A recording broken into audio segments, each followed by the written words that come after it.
The mistake was small, a ghost in the machine of the ledger, but to Zahara the waitress, it screamed louder than the torrential rain hammering against the floor-to-ceiling windows of the private dining room. She stood frozen in her light blue dress, a pitcher of water suspended in her hand like a held breath, her eyes locked on the open document spread across the mahogany table.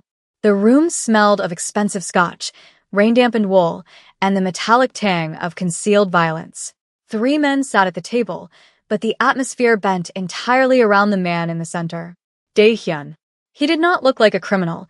He looked like a king in exile, his charcoal suit tailored to a precision that bordered on surgical, his dark hair swept back from a face that was devastatingly handsome and utterly devoid of mercy. He was currently dragging a fountain pen across the paper, nodding as his lieutenant, a scarred man named Kong, explained the quarterly projections for the shipping logistics. Zahara knew she should pour the water and vanish.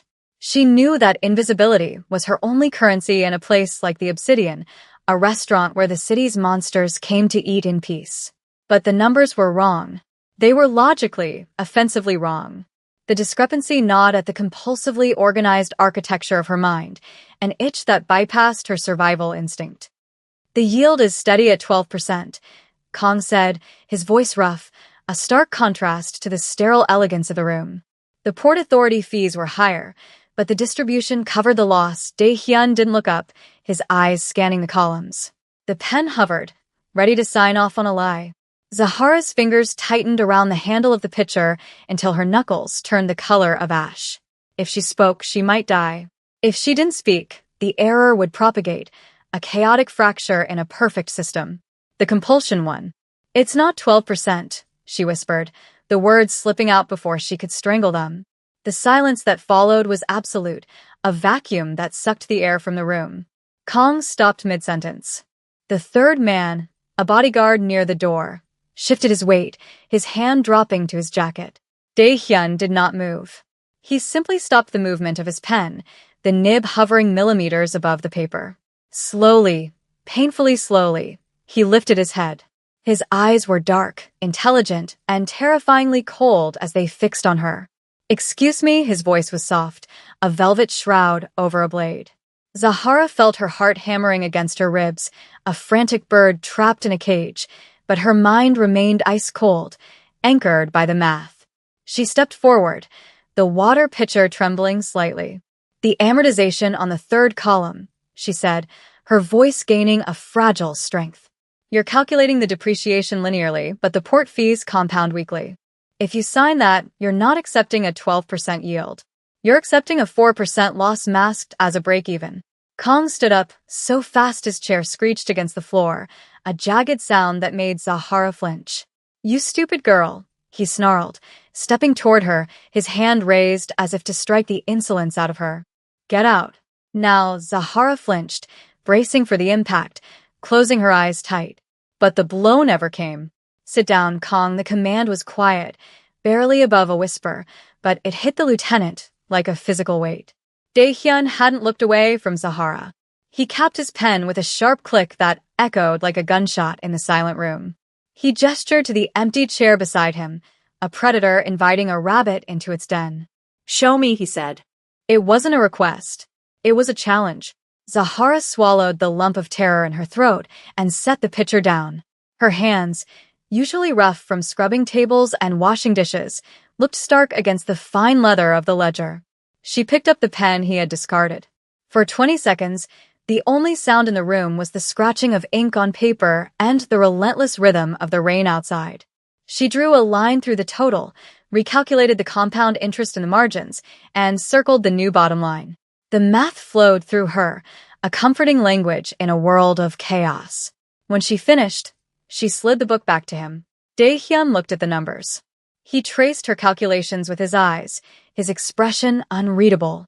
Then, the corner of his mouth twitched, not a smile, but a crack in the ice. He looked up at her, really seeing her for the first time, stripping away the waitress uniform and seeing the mind beneath. "What is your name?" he asked. "Zahara," she breathed. "Zahara," he repeated, tasting the syllables. "Get her a coat. She's leaving early." The rain had not let up by the time she was dismissed. It had only intensified, turning the streets of the city into rivers of oil and neon reflections. Zahara did not have a coat, despite the order. She had fled the restaurant the moment the manager, pale and sweating, had told her she was done for the night, pressing a thick envelope of cash into her hand and telling her not to ask questions. She walked quickly toward her apartment, a cramped studio in the crumbling district of the city, clutching her thin cardigan around her chest. The adrenaline was fading, replaced by a deep, shivering dread. She had corrected a warlord. She had humiliated his lieutenant. In the movies, this was the part where the girl got away.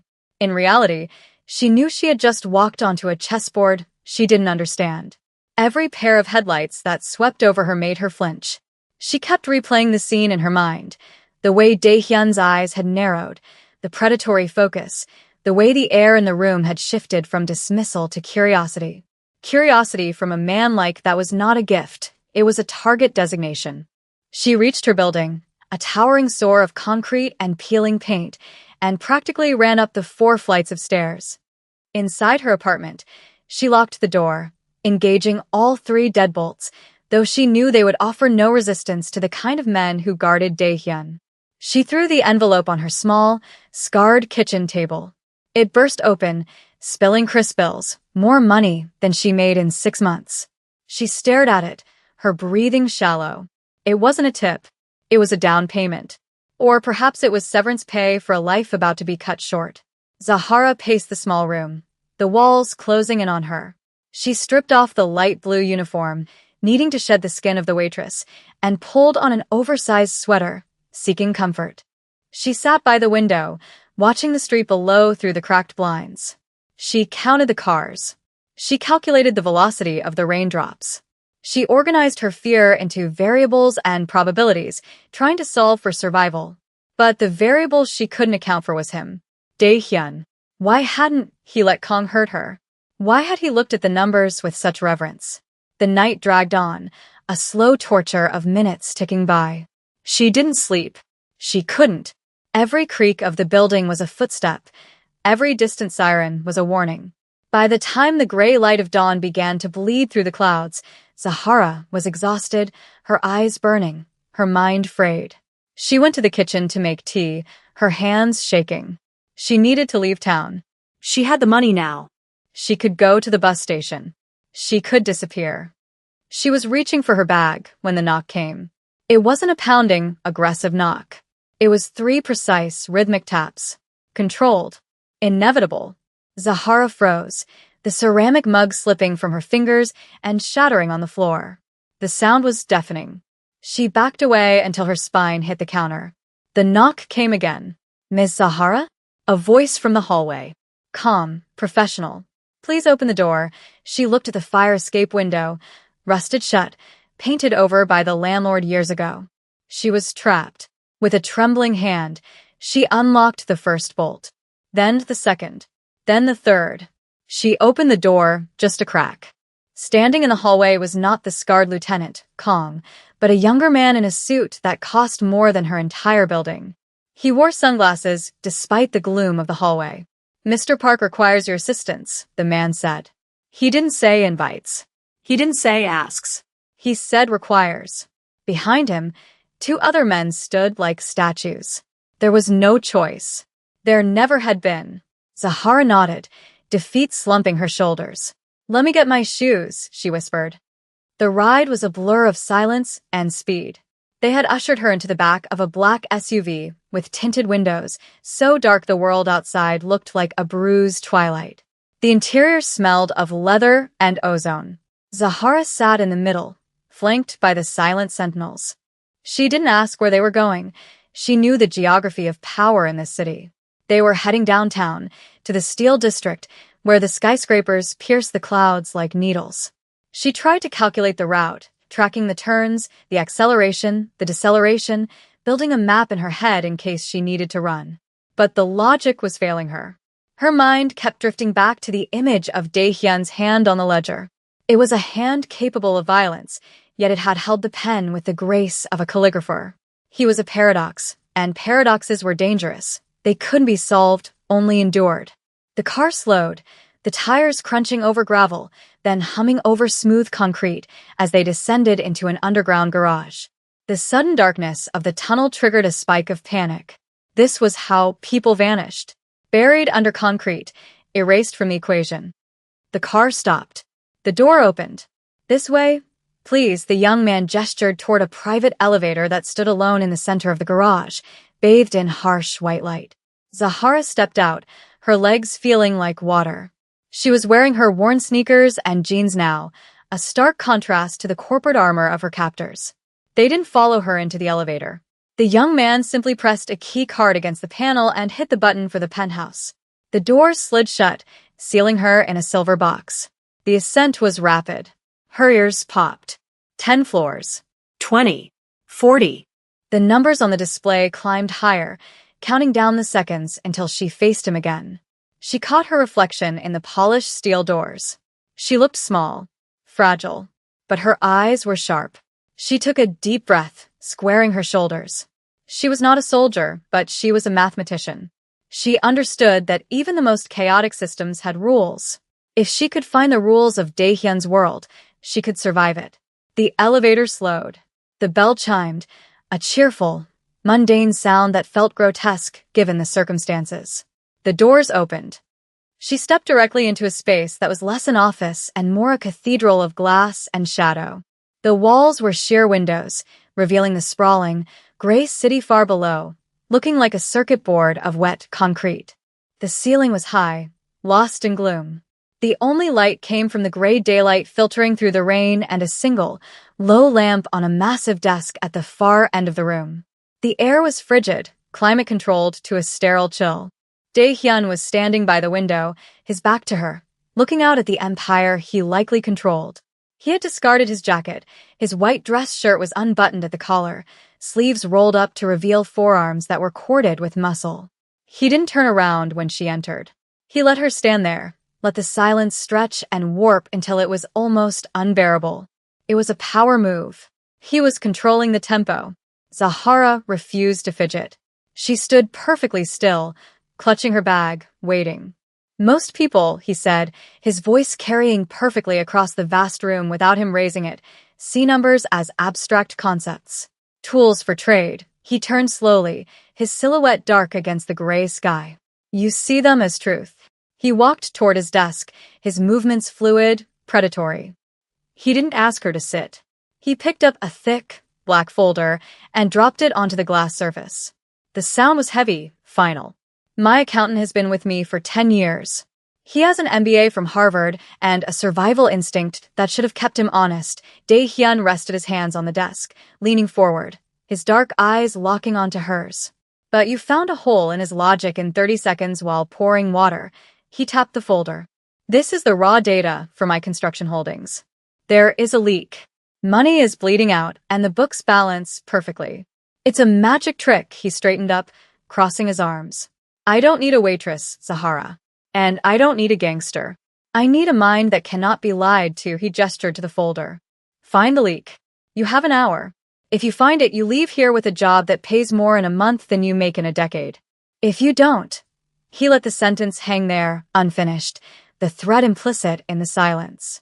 "Then I will assume yesterday was a fluke, and I do not tolerate wasting my time." Zahara looked at the folder, then at him. The fear was still there, buzzing in her veins, but something else was rising to meet it, the challenge, the puzzle. He was testing her. He was offering her a way out of the trap, but the price was her mind. She walked to the desk, placed her bag on the floor, and opened the file. "I'll need a calculator," she said, her voice steady. "And a cup of tea." Daehyun's lips curved into that same terrifying ghost of a smile. "Get her the tea," he said to the empty air, and she knew, with a chill, that they were being watched. The tea arrived on a lacquer tray, brought by a shadow of a woman who moved without sound, placing the porcelain cup beside the sprawling mess of documents Zahara had created. Zahara didn't look up. She was already submerged, drowning in the ocean of data that Daehyun had spilled before her. The numbers were not just ink on paper. They were a topographical map of a crime in progress, a landscape of hidden valleys and artificial peaks designed to hide a massive hemorrhage of capital. The room remained aggressively silent, save for the rhythmic drumming of rain against the glass, a sound that matched the ticking of the invisible clock hanging over her head. Dae-hyun had returned to the window, his silhouette cut from the gray light, watching the storm, but Zahara could feel the weight of his attention on the back of her neck. It was a physical pressure, heavy and electric, like the air before a lightning strike. She forced herself to ignore him, to reduce him to a variable she couldn't control, and focused on the variables she could. The leak wasn't simple theft, it was elegant. It was a fractal fraud, a tiny rounding error in the procurement logs for steel beams that multiplied across 1,000 shell transactions. It was beautiful in its construction, a mathematical parasite feeding on the host. Her mind raced, dismantling the structure, tracing the digital breadcrumbs through layers of corporate obfuscation. Minutes bled into one another. Her tea went cold, untouched. The sheer audacity of the embezzlement made her breath hitch. Whoever had done this wasn't just greedy. They were arrogant. They believed no one would ever look this close. They hadn't accounted for a waitress who saw the world in patterns. As the hour mark approached, Zahara circled the final node in the network. She dropped the pen. The sound was a sharp crack in the silence. Dae-hyun turned immediately, as if he had been waiting for that exact frequency. "Time is up," he said, his voice devoid of inflection. Zahara stood, her legs trembling slightly from the adrenaline crash. She didn't pick up the folder. She didn't need to. The map was burned into her eidetic memory. She walked around the desk, encroaching on his space, violating the unspoken boundary between the predator and the prey. If she was right, she was valuable. If she was wrong, she was dead. "It's not a leak," she said, her voice finding a steel core she didn't know she possessed. "It's a siphon. And it's not external." Dae-hyun didn't blink. He walked toward her, closing the distance until he was standing less than a foot away, looming over her. The scent of him, sandalwood, rain, and cold iron, flooded her senses. "Explain," he commanded softly. Zahara reached past him, her hand hovering over the open file on his desk, pointing to a column of serial numbers. "The steel procurement for the North Side development. The vendor is a subsidiary of a holding company listed in the Caymans, but the routing numbers for the payments loop back to a domestic account." She looked up, meeting his dark, abyssal gaze. "The account is registered to a cipher, but the authorization codes match the ones used for your personal security detail." The implication hung in the air, toxic and heavy. She was telling him that the knife in his back was being held by his own guard. Specifically, the patterns matched the authorization level of Kong, the man who had almost struck her the night before. Dae-hyun looked down at where her finger rested on the paper. He was silent for a long, terrifying moment. He wasn't looking at the numbers anymore. He was processing the betrayal. His expression didn't change, but the temperature in the room seemed to drop 10 degrees. "You are certain?" he asked, his voice dropping to a register that vibrated in her chest. "The math doesn't lie," she whispered. "People lie. Numbers just wait to be found." Dae-hyun moved with a sudden, violent grace, bypassing the desk and picking up the phone receiver. He punched a single button.